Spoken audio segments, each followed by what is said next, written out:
Coach Brands here at the Olympic qualifier. Spencer Lee gets it done, comes through, qualifies the weight. What did you see on him today? He earned it. He's been through a lot. We got a lot further to go. 3 months. What has the past couple weeks been like for him? Going through the trials process, having to reset for this. He was like, we're going to the qualifier. I mean, he hadn't even got off the mat in Pennsylvania. So he knew what was ahead of him. He knew the steps.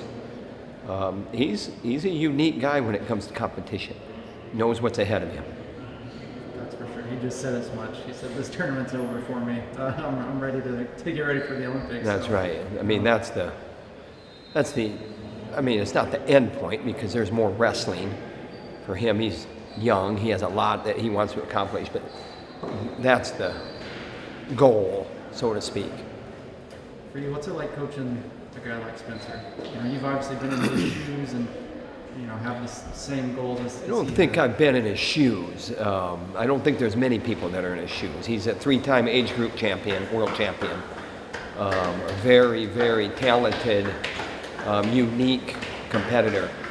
I've said that a lot in his college path or journey, and I think it got old to say, or maybe to hear, not old for me to say, because I know what I mean.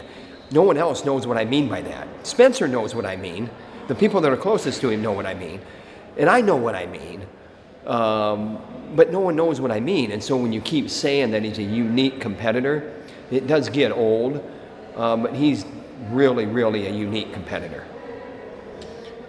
For you, what's it been like being a part of his journey so far? I mean, there's obviously still goals ahead, but going through his recruitment, he was in Rio with Dan at the Olympics, right? I mean, he was with you in college, with you now, and he's had a lot of ups and downs throughout his career. And for him to bounce back like this, what does it mean to you? I mean, just to be with him on this journey. He was in Rio with Dennis, but he was training for a U20 championship.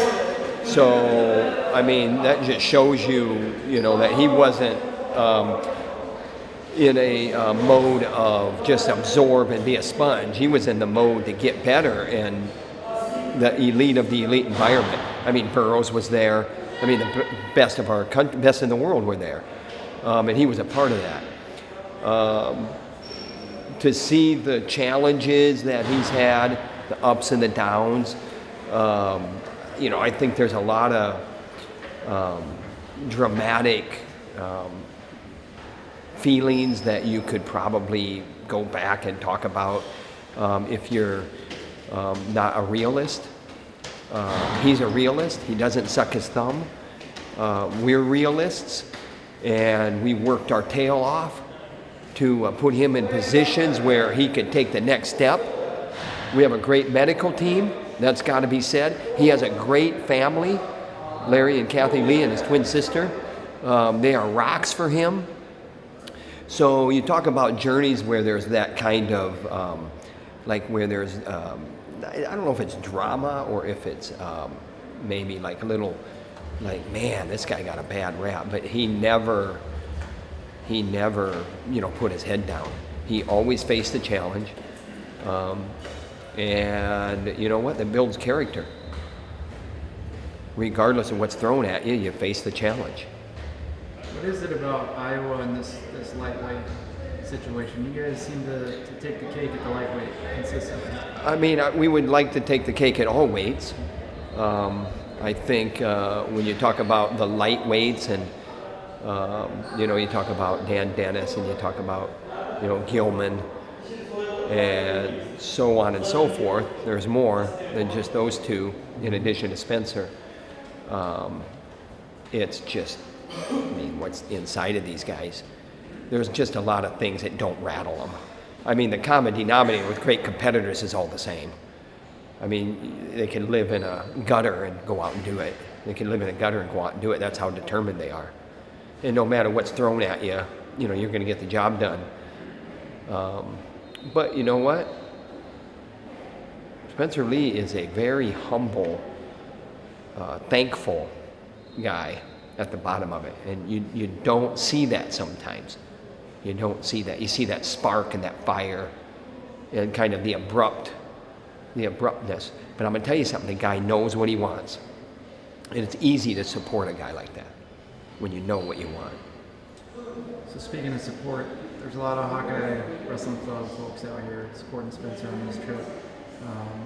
Yourself, Drake, Dan's here. I mean, talk about that culture that you have, that family that you have, Hawkeye Wrestling Club, and the support that and opportunity it provides for someone like Spencer to chase his goals. How important is that to you? It's a lot of people. You're talking about Drake Ayala and you're talking about Chad Beatty, who are both here.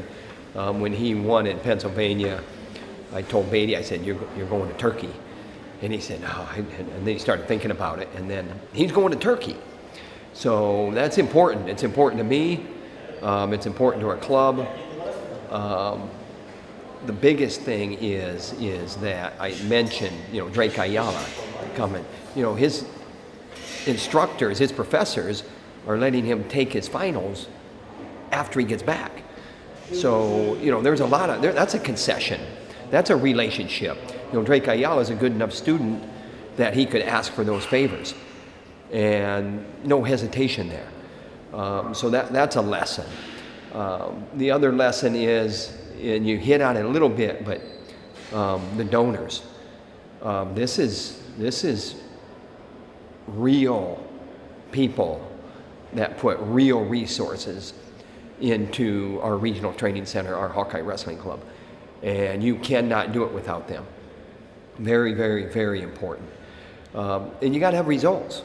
I mean, don't be a guy with your head in the sand and just think that people are good-natured enough to just do what they do just because, they half believe in you. I think we have put our best foot forward here with our best people, and we got some great, great partners that believe in us. Last thing, so Spencer Lee, Paris 2024 Olympian. What's he got to do to get to the top of the podium and achieve his goals? Weather the storms a little bit more even. And he knows what I mean by that. I'll leave it at that. Go Spencer.